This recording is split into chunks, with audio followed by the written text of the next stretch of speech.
Hi అండి. ఈరోజు నేను ఇంట్లోనే ఈజీగా పిజ్జా ఎలా తయారు చేసుకోవాలో చెప్తాను. ముందుగా మైదా పిండి తీసుకొని దాంట్లో కొంచెం బేకింగ్ సోడా, తినే సోడా వేసుకొని కొంచెం గీ కానీ బటర్ కానీ ఆయిల్ కానీ వేసుకొని మనం చపాతీ పిండిలా కలిపేసుకోవాలి. కలిపేసుకుని ఒక దాంట్లో కొంచెం షుగర్ కూడా వేసుకోవాలి. షుగర్ పౌడర్ వేసుకోవచ్చు, లేకపోతే ఇలా వాటర్లో మిక్స్ చేసుకుని కూడా వేసుకోవచ్చు. వేసుకుని ఒక 10 మినిట్స్ పక్కన పెట్టేసుకోవాలి. చపాతీ పిండిలా కలుపుకొని కొంచెం మెత్తగా ఉండాలి బ్యాటర్ అయితే.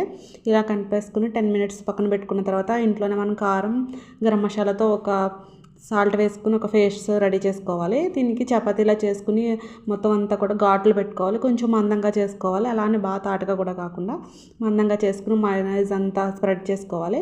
ముందు మనం వేసుకున్న garam masala paste, mayonnaise, next tomato sauce కూడా నేను ఇంట్లో ప్రిపేర్ చేస్తాను. అది వేసుకుని మనం ఇంట్లో ఉన్న వాటితో ఈజీగా వెజిటేబుల్స్ అన్నీ కూడా ఇలా నీట్గా కట్ చేసుకుని వేసుకోవచ్చు. మనకు నచ్చిన వెజిటేబుల్స్ వేసుకోవచ్చు. వేసుకున్న తర్వాత మనం బేక్ చేసుకోవాలి.